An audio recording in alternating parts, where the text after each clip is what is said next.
creators of visual programming tools for software development, is pleased to provide major funding for the Computer Chronicles, the story of this continuing evolution.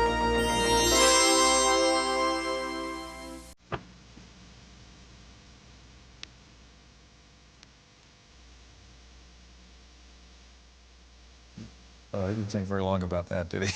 No. We knew that was going to happen. Welcome to the Computer Chronicles. I'm Stewart Cheifet. Sitting in for Gary Kildall this week is Herb Lechner of SRI. Herb, we think of chess as the ultimate game of skill, a game that requires mental agility, intelligence, if you will. Yet here I am playing a game of chess with a computer, which is analyzing board positions and applying a certain kind of intelligence to figure out what its next move should be. That's the subject of our program today, artificial intelligence. And in some people's minds, AI suggests attempting to duplicate the way a human brain works. Is that what AI is, in fact? Not in most modern AI research, Stewart. Early research in AI looked at duplicating human thought processes, but current AI research is more concerned with duplicating the end result of intelligence. And computers that act as experts in expert systems, and computers that can communicate with us in our language, understanding some of the context of that language, are two areas that are receiving a lot of attention in artificial intelligence research today. Okay, we're going to meet two of the world's foremost experts on artificial intelligence, and we'll take a look at two fascinating examples of expert systems. One of the leading experts on expert systems is Dr. Edward Feigenbaum of Stanford University. We asked Professor Feigenbaum about the evolution of artificial intelligence. The computers, as you know, are general symbol processing devices capable of manipulating any kinds of symbols, of which numbers constitute one important class, but computers are much more general than that. We've known about the generality of computation since at least the time of Turing in the 1930s, and actually I've tracked it back to intuitions that Babbage had that were reported by Ada Lovelace, after whom the Ada programming language is named. In 1842, Ada Lovelace wrote that the analytical engine of Babbage's constituted the link between the mechanical world and the world of the most abstract concepts. That currently, in the modern terminology, is called the physical symbol system hypothesis and is the basis for artificial intelligence work. In artificial intelligence as a science, we talk about the use of computers to process symbolic knowledge using logical inference methods, symbolic inference methods.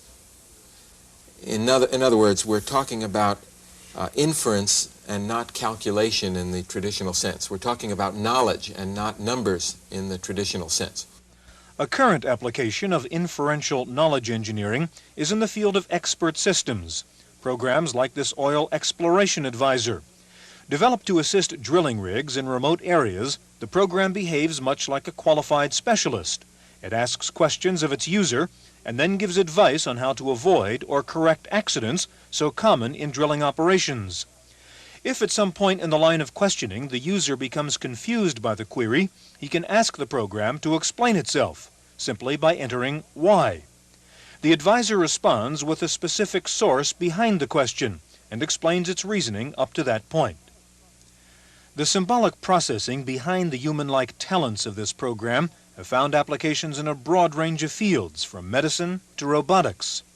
Perhaps the most difficult area for AI to master has been natural language, a talent that results in very friendly computers, but that requires enormous processing capacity. The ambiguities of syntax and context have restricted present systems to very limited applications. A simple geographic question, depending on the phrasing, can lead to multiple interpretations. The program will determine the question's most likely meaning only after an exhaustive deconstruction of the sentence, and might even reject an unusual phrasing of the same query.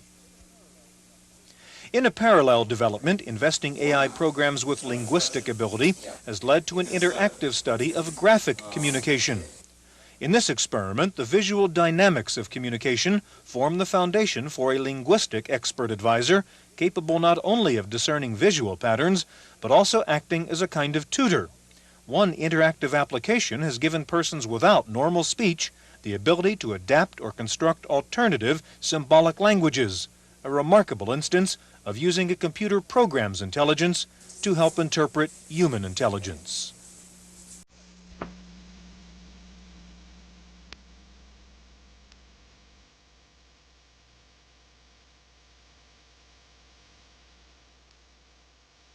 Joining us now is Jeffrey Perrone. Jeffrey is a management consultant involved in expert systems for micros, and Niels Nielsen, director of the Artificial Intelligence Center at SRI International. Herb. Nils, could you kind of help us scope the field of artificial intelligence as it exists today? Well, I'll try, Herb. It's a broad field. If you ask many of different people what constitutes artificial intelligence, I think you'd get a lot of different answers. For me, I think it concerns mainly the putting of knowledge into computer programs so that the programs then can solve certain problems which humans find somewhat easy or perhaps intellectual challenges sometimes. And the knowledge that one puts in is knowledge that's represented in a particular sort of way. So the idea is that it's just not smarter programs that do artificial intelligence programming. It is some difference in techniques that they use relative to what ordinary programmers do. Well, there's a part of computer science that artificial intelligence is concerned with that does in fact involve a certain body of techniques that are a little different perhaps than what goes on in the rest of computer science. Jeffrey, Niels is involved in the research end of AI, and you're involved in some of the applications. Are we at the point today where we can apply AI? Absolutely, Stewart. In what ways? Well, I feel that artificial intelligence, and specifically expert systems or knowledge-based systems, now are applicable any place that specialized knowledge is used routinely to reach decisions, troubleshooting strategies, diagnoses, those areas. So I kind of think of it as something where we've reached a watershed where it is no longer very expensive or very difficult for individuals with no technical background to build systems and apply them usefully. And you distribute a system which is an expert system and also helps one build expert systems. Is that correct? Right. Well, actually, it's a tool for generating particular expert systems applications in virtually any area where there is that routine use of special knowledge. And it runs on microcomputers. Right. It runs on the IBM personal computer and a number of other compatible microcomputers. Do you use the same techniques in this system that Nils was referring to are used in systems that might run on larger equipment? It uses some of the same ideas, and it has its own unique approach as well. One of the specific areas where this is a different sort of program is that instead of requiring explicit statement of rules to build a system, it only requires examples of previous decisions, previous tasks, previous diagnoses to build the systems. And that's going to break through, I believe, the knowledge engineering bottleneck mentioned by people like Edward Feigenbaum in building these systems. Jeffrey, you have Expert Ease, your system, up here, and show us the demonstration. Sure. Okay. Well, this is a particular application generated with this system, and it was generated by an anesthesiologist, Hilary Don, and myself. And what it does is it makes diagnoses for breathing or airway problems. The first question here that it asks the naive user is, when was the onset of the problem? And I'll answer days. It then will ask, what's the quality of the stridor, which is a rasping sound made when one's breathing, kind of a sort of sound. And let's say that the quality is moderate. Who would use this system, a doctor? Okay. Or this might be used by a physician's assistant to screen patients for perhaps further fine-tuning by someone with more expertise. Is the patient drowsy? Let's say no. Are there any predisposing factors to developing stridor, prior events that might lead to this condition? Let's say yes. And it comes up with, consider the diagnosis of intrathoracic tracheal stenosis. Now, I'm not a physician, so I don't know exactly what that means, but that gives you an idea of how it might lead to a particular diagnosis. Now, what I'd like to do is I'd like to show you a trivial example called Sunday, which actually comes with the manual for the program as a tutorial, essentially. Now, Sunday is a model of deciding what to do on a Sunday afternoon. How are you going to spend your time? And consists of a couple of questions, multiple choice questions like you've just seen, and those would be answered. So now what I'm going to do is run the query system. And it asks, do you have your family with you? Let's say yes. What is the weather like? Is it raining or sunny? Let's say sunny. So it says, why don't you take the family to the beach? Now, the way that you would build one of these models is by starting on something called the attribute screen. The attribute screen is where you sketch out the dimensions of the particular problem or situation. Now here the attributes are weather and family, and there's the advice column, which would be the result of a particular decision. What size matrix can you do on that? Okay, you can actually do, in any particular problem, 31 attributes and up to 255 values per attribute. And those can then be chained together, so you can do very large models, just limited by the size of your disk storage, essentially. The values, such as raining and sunny, could be thought of as answers to the question represented by the attribute. Once you've done a preliminary sketch of this sort, you then go to something called the example screen. And on the example screen, you enter in examples of previous decisions. Now, this was developed by Dr. Donald Mickey in Edinburgh, based on the idea that information is communicated by experts or masters to their apprentices in the form of examples or cases. So here you see, horizontally running across the screen, answers to those questions. Raining, yes, we're with the family. The advice would be go to the museum. And the next case would be if it's sunny and I was with the family, then I would go to the beach. And the third case there consists of an I don't care what the weather is like. If there's no family with me, then I'm going to go fishing. Jeffrey, you described this obviously as a trivial example, this Sunday one, but in general, do you have the capacity within a PC to seriously approach this kind of problem solving? Yes, you can do quite significant things. As a matter of fact, I've recently been speaking with the Whole Earth Software Review people about doing some systems to recommend software, such as word processing programs or communications hardware, modems, that sort of thing. Niels, I want to ask you what I hope doesn't sound like a dumb question, but kind of what's the point?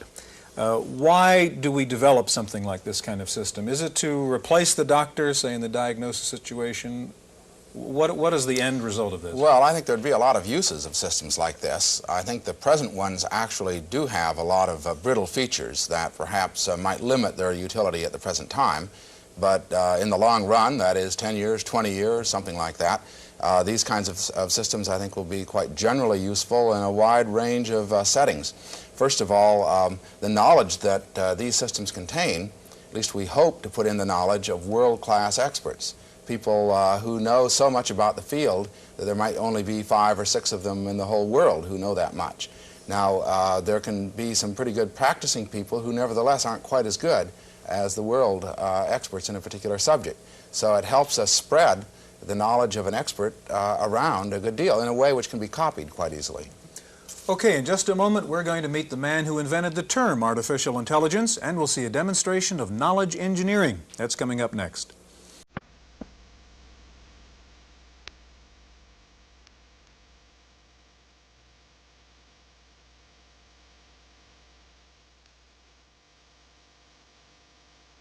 Joining us now is Tom Kaler. Tom is Director of Applied Artificial Intelligence at IntelliGenetics. Tom, you've got a complex system here. First of all, tell me how this would be different from the system we saw in the first part of the program. Well, one way is that it's different is that we can develop a graphics environment which connects to the underlying knowledge bases so that the user really is just fooling around with meters and valves and objects that they're used to. Here, for example, if we look at this levelometer, we can just point to it. Before you get to that, what's the environment we're looking at here? Oh, this is the key system, the knowledge engineering environment, and we have knowledge bases hooked up to a control panel right here at the moment, and it's just a little example to show you how we can hear a control panel of what?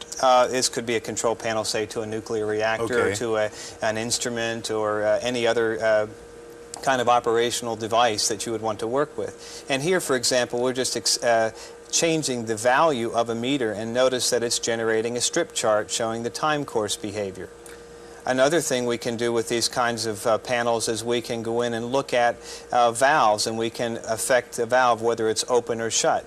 Now, what's important about this is affecting an underlying knowledge base, which will then apply heuristics and decision-making procedures to the system. Can you show us that, how you can go to the part? There you go. We Sure. solve a problem. Well, what we see underneath here now is a knowledge base for a nuclear reactor.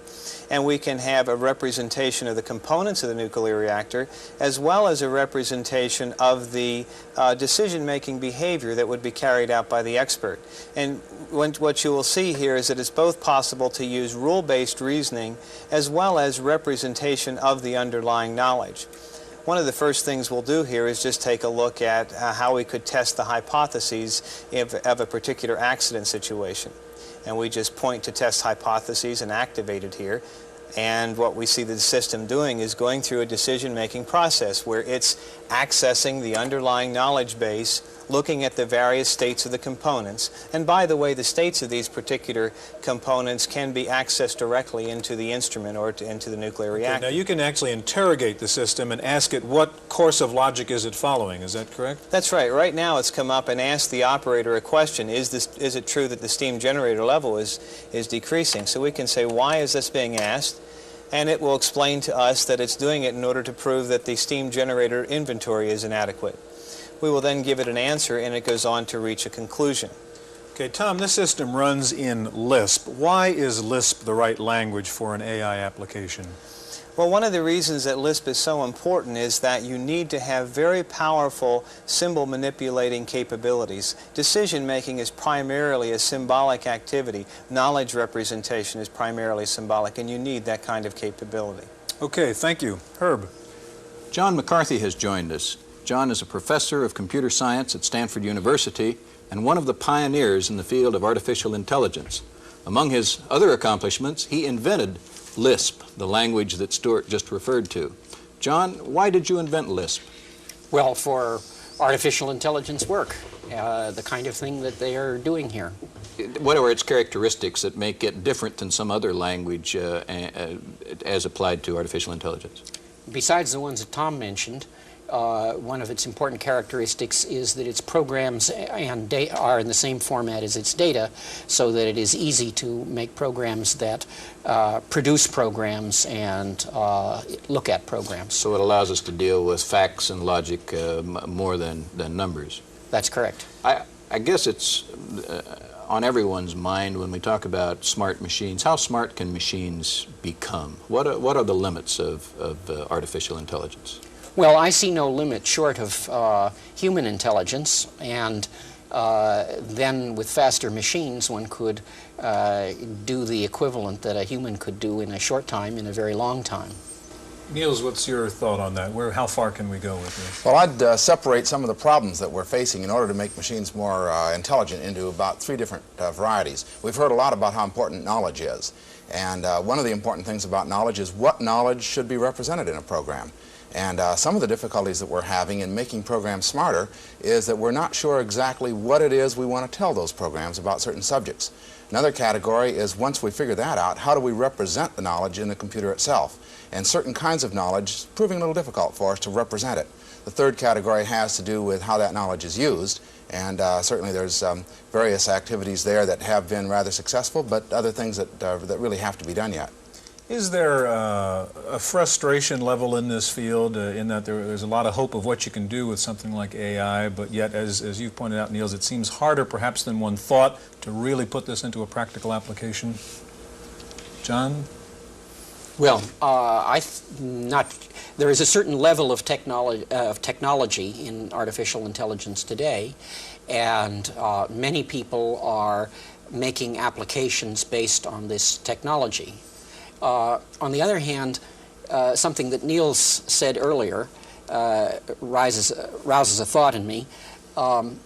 He said that we can put in the knowledge of a world-class expert, and that's indeed true. We can put in the knowledge of a world-class expert, provided it fits into the format that the present programs allow, namely of the kind, if this is true, then do that. But more general kinds of knowledge that are used in a sort of vaguer way are sometimes harder to put in. Say, in the medical diagnosis area, at the beginning of the program, we had a simple example of medical diagnosis. There were several systems developed, and yet there were problems, in fact, in using that. What were those problems? Well, I'm not sure what were the problems of those specific systems. However, to take a medical example, one can make a definition that a container is sterile if all the bacteria in it are dead. However, this piece of knowledge is not used in a special way to determine whether a container is sterile by examining each of the bacteria. It's used as part of more general facts, like if you heat the container enough, then the bacteria will be all killed, and the fact that if the container is not sterile and you empty it out onto a culture medium, then you'll get colonies of bacteria. And the still further fact is important, that if you leave the bacteria in food, then they will spoil it. Niels, where do you see the future practically going in AI? What's the biggest potential market, if you will, for these kinds of applications? Well, it seems to me that expert systems, as they have been going along, probably represents a rather large market, and we'll continue to develop systems that are less brittle over the next 5, 10, 15 years. Another very important application is computer programs that are able to converse with humans in English, everyday ordinary language. And that's going to make computers accessible to a much wider variety of people. We have just about a minute. I like your phrase, brittle. Explain more what you mean by a brittle system. Well, it has to do with being able to reason about the context, I think, in which a particular discussion or conversation with the expert system is taking place.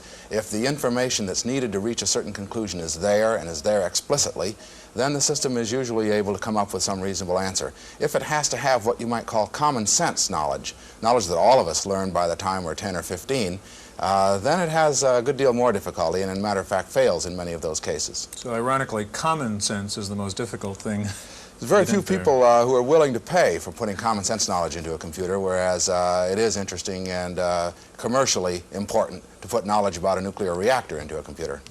Okay, gentlemen, we're out of time. Thanks very much for being here. Thank you for joining us on this edition of the Computer Chronicles.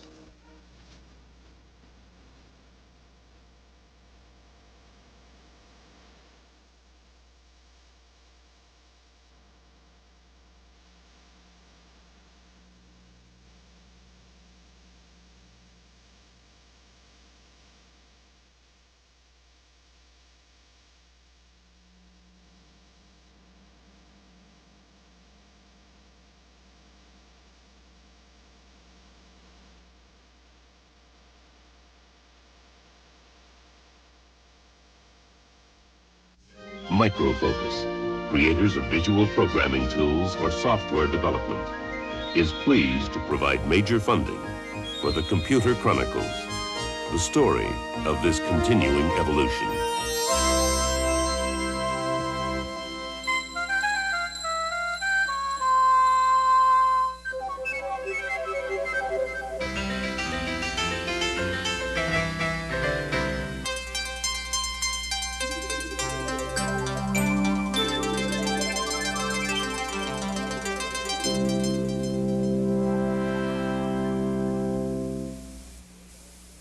Random access is made possible by a grant from Popular Computing, a McGraw-Hill magazine.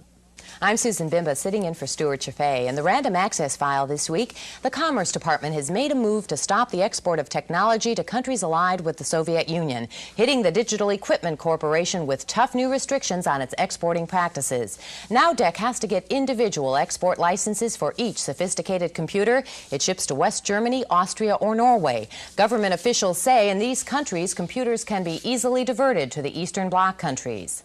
Several months ago, one of DEC's computers was intercepted en route to the Soviet Union, but the company was found to be blameless in the incident.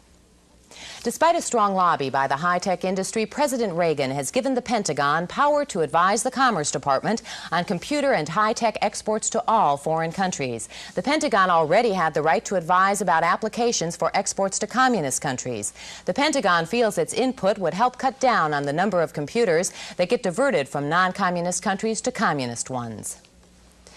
The National Semiconductor Corporation could be banned from making chips for government projects. Early this month, the company admitted that over a 3-year period, it inadequately tested chips that were used on many military projects. Now the Defense Logistic Agency is investigating National Semi, trying to find out exactly who's responsible for lying to the government about the testing. Despite these problems, National Semiconductor is reporting a profit of $15.4 million for the quarter ending March 4th. IBM is reporting big demand for its little computers. The company says this year its shipments of the PC will be triple what it was last year. It's estimated that IBM will ship more than 2 million of its PCs, PC Juniors, and other desktop IBM computers combined. And now that IBM is making its own portable computer, it looks as if Compaq, a maker of IBM-compatible portables, will be lowering its prices. So far, no date has been given for the price cut, but industry insiders say it will probably be around the beginning of April. Right now, the Compaq portable sells for $2,995. That's $200 more than the IBM portable. With a projected $500 cut, the Compaq will sell for $300 less than the IBM portable. Atari Incorporated is making cuts, but it will be employee cuts. The video game maker says it plans to lay off about 300 workers. At the same time, an Atari spokesman says there are plans to expand the sales and engineering staffs by about 100. Last year, the company lost over $500 million, laid off more than 2,000 of its Bay Area workers, and moved part of its operation to Taiwan and Hong Kong. Well, last week we told you the Japanese Trade Ministry may introduce a bill that would reduce protection of U.S. software in Japan. This week, the U.S. government is warning that if Japan's parliament ratifies the bill, the U.S. will retaliate in kind. If approved, the bill would limit copyright protection to U.S.-made software, making it necessary for U.S. software owners to license their programs to Japanese makers. Well, a little closer to home, our software reviewer, Paul Schindler, has some information for blackjack buffs who don't have money to burn.